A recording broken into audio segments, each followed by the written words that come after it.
Y damos inicio a nuestra sección de salud mental. ¿Sabía que una de cada 4 personas sufre de ansiedad, siendo las mujeres las más afectadas con más de un 24%? Esto en comparación con el 14% de los hombres.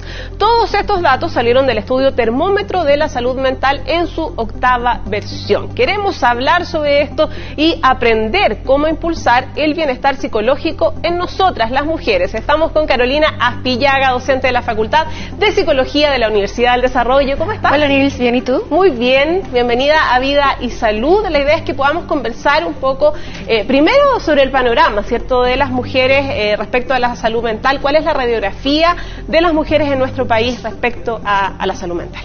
Bueno, primero, importante señalar que un 25% de las personas en Chile presentan o han presentado problemas de salud mental, y el estudio que tú mencionabas indicó que eso ha aumentado en el caso de las mujeres. Las mujeres presentamos mayor malestar, ¿ya?, y los hombres ha disminuido el malestar, ¿ya? Y los problemas de salud mental están más presentes en las mujeres que en los hombres, por ejemplo, como decías tú, en ansiedad, en trastornos del sueño, en sensación de soledad, en depresión. Entonces es necesario relevar, ¿cierto?, que hay una diferencia en la salud mental de hombres y mujeres. ¿Y esto por qué? ¿A qué está asociado? Bueno, yo creo que aquí es bien importante poder entender el impacto que tienen los roles y los estereotipos de género en torno a la salud mental y cómo nos impacta, ¿cierto?, los roles, los mandatos, lo que se espera de las mujeres, la valoración social también que tienen las tareas que se asocian a los hombres y a las mujeres. Por otro lado, es importante ahí entonces no quedarnos con una mirada que sea como biologicista, sino que poder entender cómo nos impactan, por ejemplo, las posibilidades que tiene una mujer de cuidarse, cómo impacta en la atención que de las mujeres recibimos desde los sistemas de salud, ¿ya? Entonces, para poder entenderlo es importante no tener una mirada que sea solamente individual, sino que poder también entender los elementos sociales, estructurales que participan en estas diferencias de salud mental. Todo lo que incide.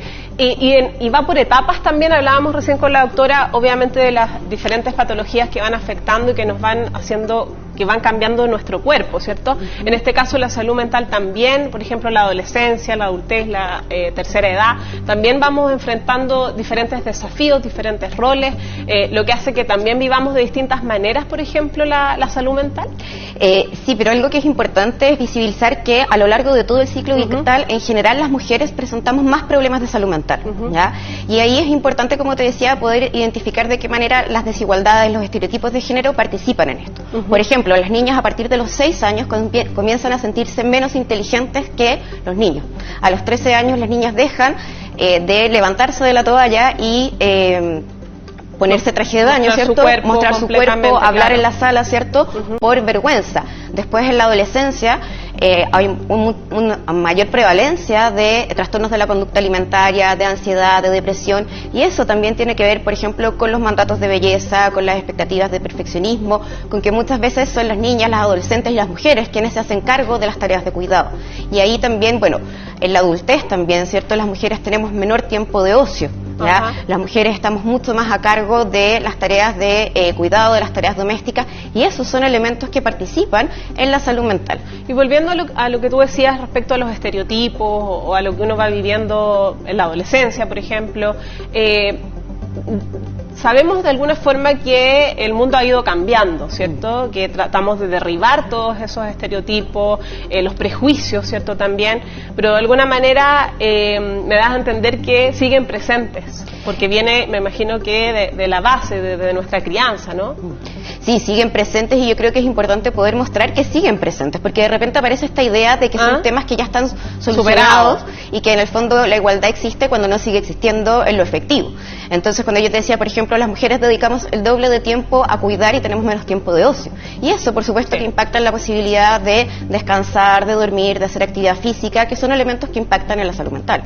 ¿Y cuándo nos damos cuenta que estamos frente a una depresión? Cuando pasamos, digamos, de una angustia o de sentirnos mal por una situación puntual o de algo que se va repitiendo en el tiempo a enfrentar algo que es más grave y de alguna manera que requiere un tratamiento. Pero es que yo creo que eso tiene que ver, uno, con la persistencia de los síntomas. ¿Ya? Es distinto que yo me sienta triste, por ejemplo, durante un par de días, a que yo lleve varias semanas en esa condición.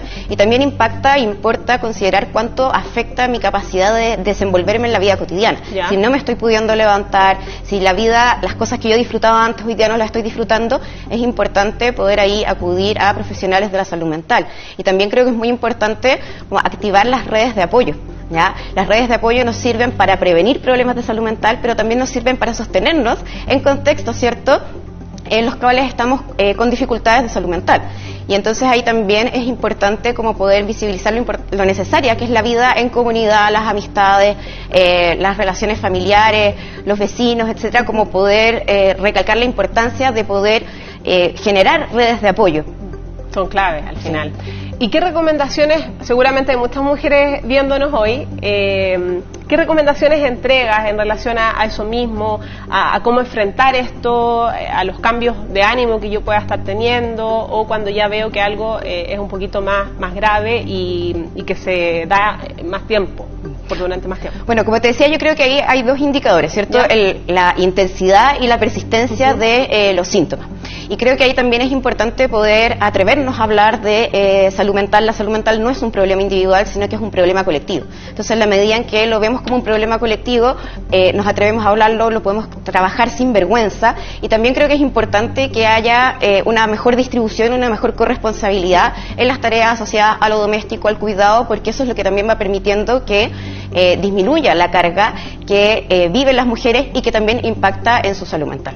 Sin duda hemos avanzado, pero falta mucho todavía, sí, ¿cierto? Falta bastante todavía están todavía. presentes estos estereotipos, prejuicios, roles que no están equiparados, diferentes escenarios que enfrentamos las mujeres. Hay que ir avanzando más. Muchas gracias a Carolina Espillaga, docente de la Facultad de Psicología de la Universidad del Desarrollo. Gracias por estar con nosotros. Muchas gracias por la invitación. A ti.